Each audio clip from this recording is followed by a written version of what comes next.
하나님께서 당신의 일꾼, 당신의 사람을 부르시는 이야기들이 많이 나옵니다.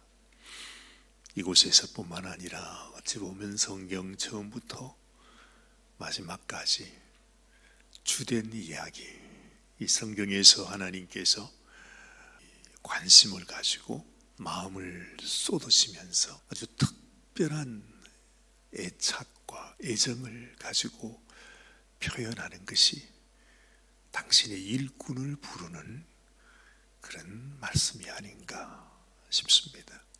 우리는 사울에 대해서 여러 가지 아는 바가 많습니다.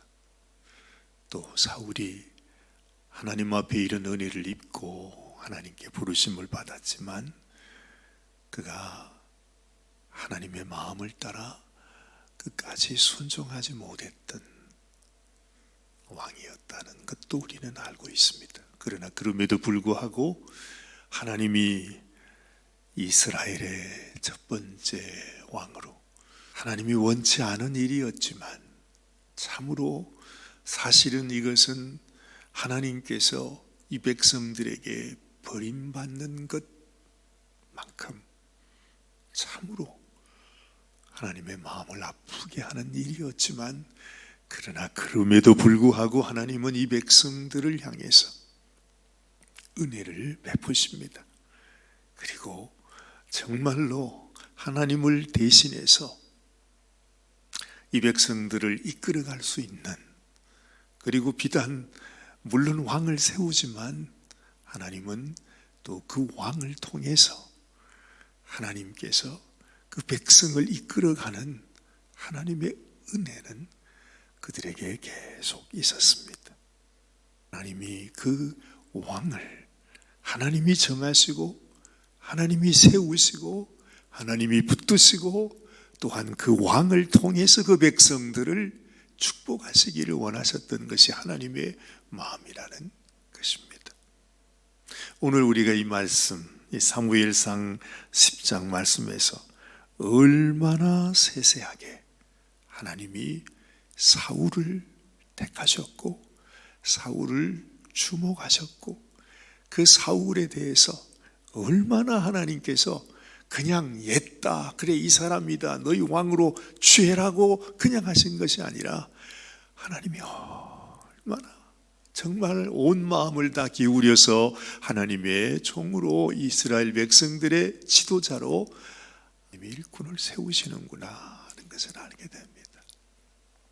저는 제 마음속에 그래요, 하나님께서 이 사무엘을 통해서 참 기가 막힌 방법으로 이 사울이 사무엘을 만나게 하시고 이제는 사무엘이 이 사울에게 기름을 부어주는 모습을 우리는 여기 봅니다. 그렇죠?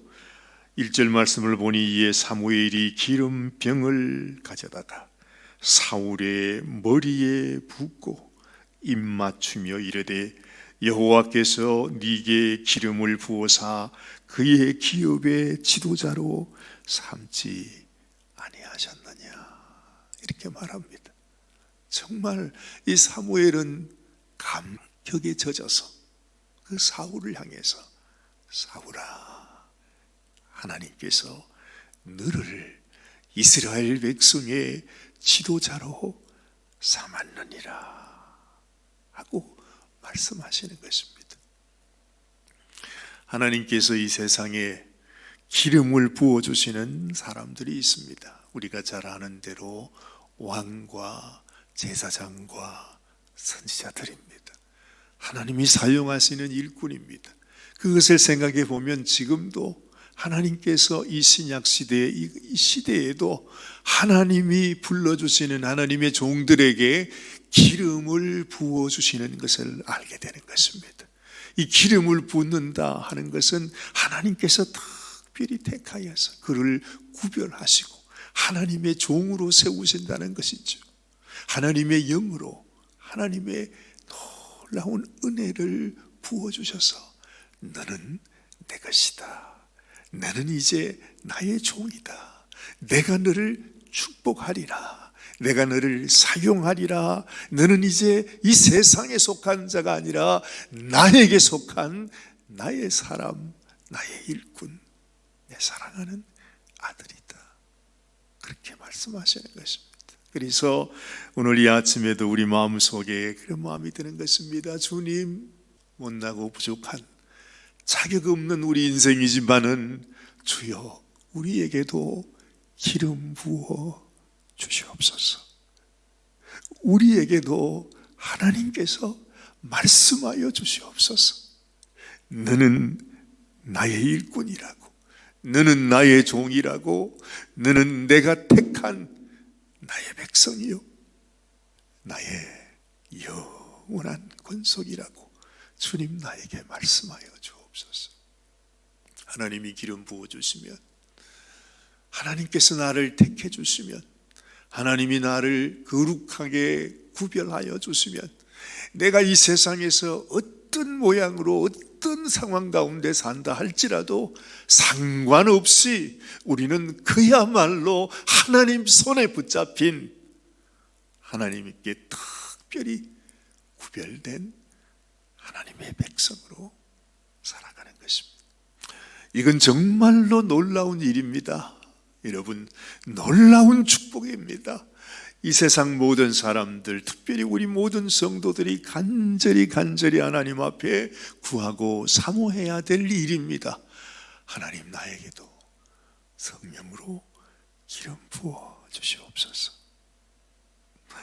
사무엘이요, 너무나 놀라운 일이기 때문에 이 사울이 지금 이 말을 듣고 다 알 수가 있겠어? 이게 무슨 사건인지, 하나님이 나에게 부어주시는 이 은혜가 도대체 뭔지 사울이 알겠습니까? 사울은 전혀 모르고 있어요. 이게 무슨 일인지 전혀 감이 잡히지 않는다는 것입니다. 그래서 하나님은 사무엘이 기름을 부어주고 그에게 하나님의 말씀을 전해주는 것뿐만 아니라 사울에게 징조를 말씀해 줍니다. 지금부터 너에게 이런 일이 일어나게 될 것이다. 근데 그것이 얼마나 세세하게 말씀해 주시는, 너무너무 구체적으로 이 세상에 그 어느 누구도 부인할 수 없을 정도로 그대로 이루어지게 한다는 거죠. 어제도 제가 그 말씀 드렸습니다. 우리 주님께서 이제 마지막, 예수님의 마지막 유월절을 앞에 두고, 그 유월절이 바로 당신의 생명을 우리를 위해, 그 제자들을 위해 그 자기의 생명을 부어주는 바로 그 의미를 가진 날이 유월절 만찬이 아닙니까? 그래서 이 제자들에게 정말로 우리 주님이 살아계신 하나님의 아들이신 것을 그들에게 보여주기 위해서 유월절 자리를 마련할 때에 제자들을 보내면서 그럽니다. 네가 저 건너편 마을을 가서 누구를 만날 것이고, 거기서 또 물동이를 이고 가는 어떤 사람을 만날 것인데, 그 사람을 따라가서 그 사람 집의 주인을, 거기 보면은 이 만찬할 수 있는 방이 나올 것이다. 그러면서 예수님이 말씀을 하시잖아요.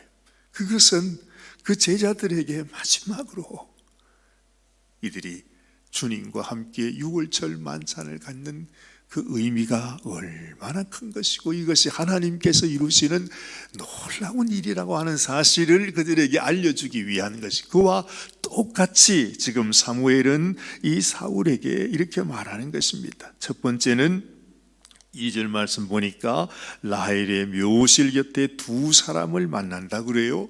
그 두 사람을 만나면 그 사람이 하는 얘기가, 아하, 암나기를 찾았다고 너희 아버지가 말을 전해주더라, 그 얘기를 할 거라는 것입니다. 그걸 어떻게 압니까? 사무엘이 그걸 어떻게 알겠어요? 그런데 분명하게 그렇게 예언을 하는 것입니다. 그뿐만 아닙니다. 이제 아버지가 아들을 걱정하고 있다는 얘기를 한다고 하죠. 그래서 3절에 보니까 네가 거기서 더 나아가면은 다볼 상수리 나무에 이르면은 거기서 하나님께 예배 드리려고 올라가는 사람을 만날 것이다. 그러면서 세 사람이 나오는데 한 사람은 뭐라 그래요? 염소 새끼 셋을 이끌고 가고, 한 사람은 떡 세 덩이를 가졌고, 한 사람은 포도주 한 가죽 부대를 가진,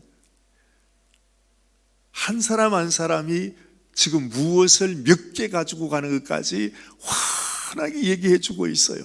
그러면서 그 떡 세 덩이를 가지고 가는 사람이 두 덩이를 당신한테 줄 것이라고 너무나 구체적으로 얘기합니다. 이렇게 징조를 말씀해 주면서 지금 사울이 기름 부음 받은 것이, 이것이 무슨 just happening이 아니고 그냥 일어난 일이 아니고 하나님께서 사울을 향해서 하나님이 하신 일이라는 것을 분명하게 가르쳐 주시는 것입니다. 우리가 하나님 앞에 부르심 받는 것도 우리가 생각해 보면 이게 그냥 우연한 일인 것 같아요. 내가 어떻게 하다 보니까 그냥 어떻게 내가 예수님을 믿게 됐지. 우리는 이렇게 생각하고, 그렇게 생각하니까 내가 예수님 믿고 주님을 섬기며 사는 것도 뭐 별 특별한 일이 아니에요. 그래서 일주일에 한 번씩 교회 나오고 예배 드리고 뭐 그것으로 만족하는, 그 정도로 우리가 생각하면서 살아가는 경우가 많다는 거죠. 근데 하나님이 나를 택한 것이, 하나님이 나를 불러주신 것이, 이것이 그냥 어떻게 하다가 우연히 생겨난 일이 아니라 정말로 하나님이 계획하시고 뜻하시고 나를 통해서 하나님의 놀라운 계획이 있다는 사실을 내가 정말 알면 말이죠, 우리는 그냥 신앙생활을 할 수가 없습니다. 내가 하나님을 섬기는 하나님의 종으로서 존재한다는 것. 내가 이 세상에서 어떤 어려움을 당하고 어떤 상황 가운데서도 나를 향한, 나에게 기름 부어주신 하나님의 그 은혜와 하나님의 뜻과 하나님의 계획이 우리 가운데 더 깊이 생각이 되어서. 근데 이것뿐만 아니에요. 그치? 오늘 말씀을 보면 이 사무엘이 이제는 온 백성을 다 불러서 제비뽑기를 합니다. 참 놀랍습니다. 제비뽑기를 하는데 정말로 말이죠, 제비를 뽑았는데 그 12지파 가운데서 베냐민 지파가 뽑힙니다. 그리고 베냐민 지파 중에서도 이 사울의 가정이 뽑힙니다. 그리고 그 가정에 사울이라고 하는 이름이 제비 뽑힌다는 겁니다. 놀랍잖아요. 와, 어떻게 이런 일이 있어요? 이거는 이 세상에 무슨 만분의 일, 아니 무슨 100만분의 1000만분의 1로도 있을 수 없는 불가능한 일인 거예요. 근데 하나님께서 그렇게 해서 이 사울을 세우셨다는 것입니다. 그러면 절대로 우리가 의심할 수 없죠. 절대로 이게 그냥 우연히 된 일이라고 어떻게 하다 보니까 내가 재수가 좋아서 이렇게 됐다고 생각할 수 없는 거지요.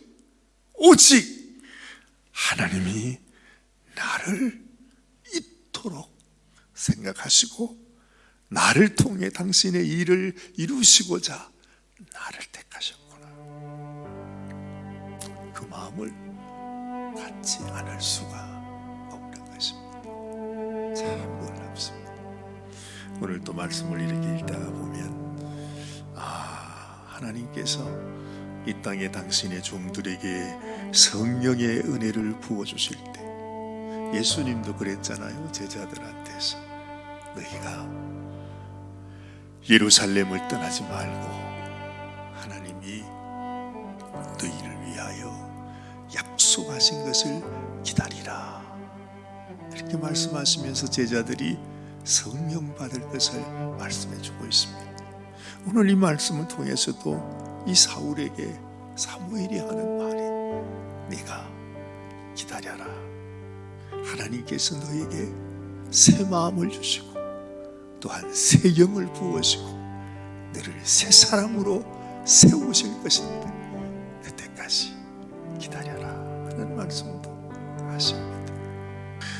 구약이나 신약이나 언제나 하나님이 하시는 일은 동일하시고, 그 말은 지금도 하나님께서 사울을 세우시듯이 또한 예수님께서 제자들을 세우시듯이 지금 이 마지막 시대에 하나님이 나를 세우시고 계시는 거야. 하나님이 나를 원하시는 거야. 이 부족하고 정말 미약하고 못난 인생이지만 하나님이 나를 원하시는 거야. 하나님께서 내가 그렇게 소중하다는 사실, 그리고 너는 절대 그냥 우연히 어떻게 하다 보니까 이 자리에 있는 것이 아니고 하나님이 뜻이 계셨어. 분명한 하나님의 계획 가운데 하나님이 정말로 이 수많은 사람들 가운데 10,000,000분의 아니 10,000,000분의 1이라도 하나님께서 택하셔서 나를 불러주셨다고 하는 사실을 우리는 이 말씀을 통해서 다시 한번 기억하게 되는 것입니다. 우리의 마음속에 참으로 이 세상에 둘도 없이 하나님이 나를 사랑하셨어. 나를 불러주셨습니다. 주님, 내가 당신을 정말 이 세상의 어떤 상황 속에서라도 주님의 사랑을 받는 만큼 나도 주님을 사랑하는 당신의 신실한 일꾼이 되기를 바랍니다. 이런 소원을 가지고 주님께 나아가는 이 아침이 되시길 바랍니다. 기도하십시다. 하나님 아버지, 우리는 신실하지 않아도 하나님은 신실하셔서 우리를 하나님의 일꾼 삼으시기 위해서 당신의 택한 사람으로 정말 이 악한 세상 속에 하나님이 사용하시는 당신의 사람, 당신의 일꾼 세우시기를 원하신다고 하는 하나님의 음성을 듣습니다. 우리가 하나님께 부르심을 받았습니다. 택함을 받았습니다. 그래서 우리의 삶 속에 때로는 시련과 고난과 환난과 많은 시험을 겪어야 할 때가 있습니다. 하나님, 그러나 이 모든 것이 그저 원망과 불평의 제목이 아니라 하나님 앞에 올려드릴 감사와 또한 놀라운 은혜의 징표인 것을 저희들이 믿습니다. 하나님, 오늘 이 아침에도 우리에게 기름 부어 주시옵소서. 성령으로 기름 부어 주옵소서. 우리 주님의 능력의 손으로 안수하여 주시옵소서. 너는 내 것이라고 말씀하시고 너는 내가 택한 나의 종이요 나의 일꾼이라고, 내가 영원토록 너와 함께하며 어떤 상황 속에서도 내가 너를 도와주리라, 붙들어 주리라, 내가 너와 함께하리라 말씀하여 주시옵소서. 우리 주님께서 오늘도 우리를 사랑하시고 감사드리옵고 우리 주님 예수님의 귀하신 이름 의지하여 간절히 기도드리옵소서.